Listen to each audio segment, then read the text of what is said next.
ಮಾಜಿ CM BSY ವಿರುದ್ಧ POCSO ಪ್ರಕರಣ. ಇವತ್ತು ಸಿಐಡಿ ವಿಚಾರಣೆಗೆ ಹಾಜರಾದ ಬಿಎಸ್ವೈ. ಸಿಐಡಿ ಕಚೇರಿಗೆ ಮಾಜಿ ಸಿಎಂ ಯಡಿಯೂರಪ್ಪ. ಹೈಕೋರ್ಟ್ನಿಂದ ರಿಲೀಫ್ ಸಿಕ್ಕ ಬೆನ್ನಲ್ಲೇ ವಿಚಾರಣೆಗೆ ಹಾಜರಾಗಿದ್ದಾರೆ. ಈಗಾಗಲೇ ಒಂದು ಬಾರಿ ಯಡಿಯೂರಪ್ಪ ವಿಚಾರಣೆಯನ್ನ ಸಿಐಡಿ ಅಧಿಕಾರಿಗಳು ನಡೆಸಿದ್ರು. ಜೂನ್ 12ಕ್ಕೆ ವಿಚಾರಣೆಗೆ ಹಾಜರಾಗಬೇಕು ಅಂತ ನೋಟಿಸ್ ಅನ್ನ ಕೊಡಲಾಗಿತ್ತು. ಆದರೆ 5 ದಿನಗಳ ಕಾಲಾವಕಾಶವನ್ನ ಕೇಳಿದ್ರು ಯಡಿಯೂರಪ್ಪ. ಈಗ ನ್ಯಾಯಾಲಯದಿಂದ ನಿರೀಕ್ಷಣಾ ಜಾಮೀನು ಕೂಡ ಸಿಕ್ಕ ಬೆನ್ನಲ್ಲೇ, ಬಲವಂತದ ಕ್ರಮ ಬೇಡ ಅನ್ನೋ ಸೂಚನೆ ಬೆನ್ನಲ್ಲೇ ಇವತ್ತು ವಿಚಾರಣೆಗೆ ಹಾಜರಾಗಿದ್ದಾರೆ. ಮಾಜಿ ಸಿಎಂ ಬಿಎಸ್ವೈ ವಿರುದ್ಧದ ಪೋಕ್ಸೋ ಪ್ರಕರಣ. ಸಿಐಡಿ ವಿಚಾರಣೆಗೆ ಹಾಜರಾಗಿದ್ದಾರೆ ಬಿಎಸ್ ಯಡಿಯೂರಪ್ಪ. ಸಿಐಡಿ ಕಚೇರಿಗೆ ಬಂದಿದ್ದಾರೆ. ಹೈಕೋರ್ಟ್ನಿಂದ ರಿಲೀಫ್ ಸಿಕ್ಕ ಬೆನ್ನಲ್ಲೇ ವಿಚಾರಣೆಗೆ ಹಾಜರಾಗಿದ್ದಾರೆ. ಬಂಧನದ ಭೀತಿಯಲ್ಲಿದ್ರು. ಈ ಪ್ರಕರಣ ಯಡಿಯೂರಪ್ಪ ಅವರಿಗೆ ಬಹಳ ದೊಡ್ಡ ಸಂಕಷ್ಟವನ್ನ ತಂದಿಟ್ಟಿತ್ತು. ಈಗ ವಿಚಾರಣೆಗಾಗಿ ಸಿಐಡಿ ಕಚೇರಿಗೆ ಬಂದಿದ್ದಾರೆ. CID ADGP BK Singh, DYSP ಇಂದ ಇವತ್ತು ಯಡಿಯೂರಪ್ಪ ವಿಚಾರಣೆ ನಡೆಯುತ್ತೆ. ಹೋಗ್ತಾ ಇದ್ದೀನಿ, ನೇರ ಅಲ್ಲಿಗೆ ಹೋಗ್ಬಿಟ್ಟು ವಿಚಾರಣೆಯಲ್ಲಿ ಭಾಗವಹಿಸಿ ಬರ್ತಾನೆ. ಈಗ ಹೋಗ್ತಾ ಇದ್ದೀನಿ, ನೇರ ಅಲ್ಲಿಗೆ ಹೋಗ್ಬಿಟ್ಟು ವಿಚಾರಣೆಯಲ್ಲಿ ಭಾಗವಹಿಸಿ ಬರ್ತಾನೆ. ಈಗ ಹೋಗ್ತಾ ಇದ್ದೀನಿ, ನೇರ ಅಲ್ಲಿಗೆ ಹೋಗ್ಬಿಟ್ಟು ವಿಚಾರಣೆಯಲ್ಲಿ ಭಾಗವಹಿಸಿ ಬರ್ತಾನೆ. ಈ ಬಗ್ಗೆ ಹೆಚ್ಚಿನ ಡೀಟೇಲ್ಸ್ ಅನ್ನ ಕೊಡ್ತಾರೆ ನಮ್ಮ ಪ್ರತಿನಿಧಿ ರಮೇಶ್.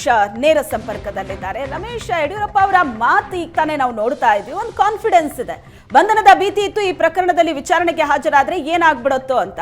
ಈಗ ಬಲವಂತದ ಕ್ರಮ ಬೇಡ ಅಂತ ಹೈಕೋರ್ಟ್ ಸೂಚನೆ ಕೊಟ್ಟಿರೋದ್ರಿಂದ ಬಹಳ ನಿರಾಳವಾಗಿ ವಿಚಾರಣೆ ಎದುರಿಸೋ ಹಾಗಾಗಿದೆ. ಖಂಡಿತ ಶ್ವೇತಾ, ಇವತ್ತು ಮಾಜಿ ಸಿಎಂ ಯಡಿಯೂರಪ್ಪನವರು ಖುದ್ದು ಸಿಐಡಿ ಕಚೇರಿಗೆ ಆಗಮಿಸಿ ತನಿಖಾಧಿಕಾರಿಯ ಮುಂದೆ ಹಾಜರಾಗಿರುವಂತದ್ದು. ಅವರ ವಿರುದ್ಧ ಏನೋ ಒಂದು ಸದಾಶಿವನಗರ ಪೊಲೀಸ್ ಠಾಣೆಯಲ್ಲಿ ಪ್ರಕರಣ ದಾಖಲಾಗಿತ್ತು.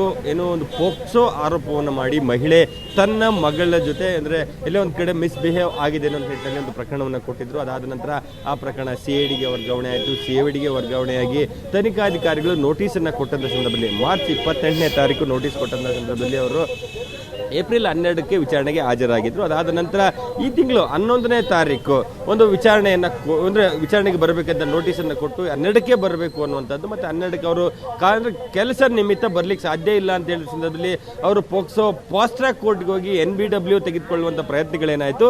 ಆಗ ಎಲ್ಲ ಒಂದ್ ಕಡೆ ಯಡಿಯೂರಪ್ಪ ಅವರು ರಾಜಕೀಯ ದುರುದ್ದೇಶದಿಂದ ಈ ರೀತಿಯಾದಂತಹ ತನ್ನ ವಿರುದ್ಧ ಕ್ರಮವನ್ನು ತೆಗೆದುಕೊಳ್ಳಲಿಕ್ಕೆ ಅರೆಸ್ಟ್ ಮಾಡಲಿಕ್ಕೆ ಮುಂದಾಗಿದ್ದಾರೆ. ಹಾಗಾಗಿ ಒಂದು ರಿಲೀಫ್ ಬೇಕು ಅಂತ ಹೇಳಿ ಹೈಕೋರ್ಟ್ಗೆ ಹೋಗಿದ್ರು. ಹೈಕೋರ್ಟ್ ನಲ್ಲಿ ಕಳೆದ ಶುಕ್ರವಾರ ಒಂದು ಆದೇಶ ಆಗಿರುವಂತದ್ದು ಏನಂದ್ರೆ ಯಡಿಯೂರಪ್ಪ ಅವರು ವಿಚಾರಣೆಗೆ ಹಾಜರಾಗಬೇಕು, ತನಿಖೆಗೆ ಸಹಕರಿಸಬೇಕು, ಆದರೆ ಅವರ ವಿರುದ್ಧ ಯಾವುದೇ ರೀತಿಯಾದ ಬಲವಂತದ ಕ್ರಮ ಆಗಬಾರದು ಅನ್ನೋದು, ಅಂದ್ರೆ ಬಂಧನದಿಂದ ಅವರಿಗೆ ಒಂದು ಮುಕ್ತಿಯನ್ನ ಕೊಟ್ಟಿರುವಂತದ್ದು, ಹಾಗೆ ಬಂಧಿಸಬಾರದು ಅನ್ನುವಂತ ನಿಟ್ಟಿನಲ್ಲಿ ಆದೇಶವನ್ನು ಮಾಡಿದ ನಿಟ್ಟಿನಲ್ಲಿ ಇವತ್ತು ಯಡಿಯೂರಪ್ಪ ಅವರು ಹಾಜರಾಗಿದ್ದಾರೆ. ಸೊ ಈ ಮಧ್ಯೆ ಇಲ್ಲಾಂದ್ರೆ ಅಧಿಕಾರಿಗಳು ವರ್ಗಾವಣೆ ಆಗಿದ್ರಿಂದ MJ ಪೃಥ್ವಿ ಅನ್ನುವಂತ DSP ಅವರು ವಿಚಾರಣೆ ತನಿಖಾಧಿಕಾರಿಯಾಗಿದ್ರು. ಅವರು ವರ್ಗಾವಣೆ ಹಿನ್ನೆಲೆಯಲ್ಲಿ ನೂತನ ತನಿಖಾಧಿಕಾರಿಯನ್ನ ಒಬ್ಬರು ನೇಮಕ ಮಾಡಲಾಗಿರುತ್ತೆ. ಪುನೀತ್ ಕುಮಾರ್ DSP ಅವ್ರನ್ನ ಈ ಒಂದು ತನಿಖೆಯ ಹೊಣೆಯನ್ನು ವಹಿಸಿರುವಂತದ್ದು. ಅವರು ವಿಚಾರಣೆಗೆ ಅಂದ್ರೆ ತನಿಖೆಯನ್ನು ಮಾಡ್ತಾರೆ. ಸೊ ಅದರಲ್ಲಿ ಪ್ರಮುಖವಾಗಿ ADGP ಆಗಿರುವಂತಹ BK ಸಿಂಗ್ ಮತ್ತೆ SP ಸಾರಾ ಫಾತಿಮಾ ಜೊತೆಗೆ ಪುನೀತ್ ಕುಮಾರ್, ಒಟ್ಟು 3 ಅಧಿಕಾರಿಗಳು ಈ ಒಂದು ತನಿಖಾ ತಂಡದ ಒಂದು ಜವಾಬ್ದಾರಿ ಇರುವಂತದ್ದು. ಹಾಗಾಗಿ ಇವತ್ತು BK ಸಿಂಗ್ ಮತ್ತೆ ಪುನೀತ್ ಕುಮಾರ್ ಇಬ್ರು ಕೂಡ ವಿಚಾರಣೆಗೆ ಒಳಪಡಿಸ್ತಾರೆ. ಪ್ರಮುಖವಾಗಿ ಇಲ್ಲಿಯವರೆಗೆ ಸಿಕ್ಕಂತಹ ಸಾಕ್ಷಿಗಳೇನಿದೆ ಆ ಸಾಕ್ಷಿಗಳನ್ನ ಆಧರಿಸಿ ತನಿಖೆಯನ್ನ ಮಾಡ್ತಾರೆ, ಪ್ರಶ್ನೆಗಳನ್ನ ಕೇಳ್ತಾರೆ. ಆ ಎಲ್ಲ ಪ್ರಶ್ನೆಗಳಿಗೆ ಯಡಿಯೂರಪ್ಪನವರು ಉತ್ತರವನ್ನು ಕೊಡಬೇಕಾಗಿರುವಂತಹದ್ದು. ಸೊ ಆ ನಿಟ್ಟಿನಲ್ಲಿ ಒಂದು ಸಮಯಾವಕಾಶ ಸಿಕ್ಕಿರೋದ್ರಿಂದ ಏನೆಲ್ಲ ಪ್ರಶ್ನೆಗಳನ್ನ ಕೇಳಬಹುದು, ಅದಕ್ಕೆ ಯಾವ ಉತ್ತರವನ್ನು ಕೊಡಬೇಕು ನಿಟ್ಟಿನಲ್ಲಿ ಒಂದಷ್ಟು ತಯಾರಿಗಳನ್ನ ಮಾಡ್ಕೊಂಡು ಬಂದಿರ್ತಾರೆ. ಸೊ ಅವರಿಗೆ ಒಂದು 86 ವಯಸ್ಸಾಗಿದೆ.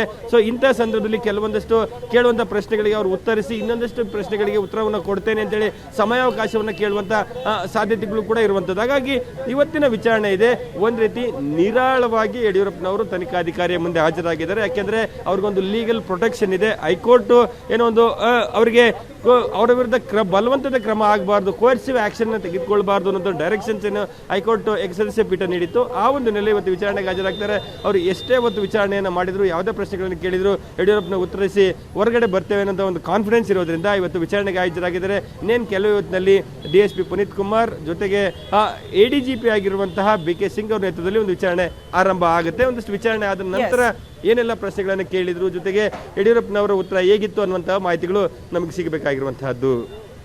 ಎಸ್, ಥ್ಯಾಂಕ್ ಯು ರಮೇಶ್ ನಿಮ್ಮೆಲ್ಲ ಡೀಟೇಲ್ಸ್ಗೆ.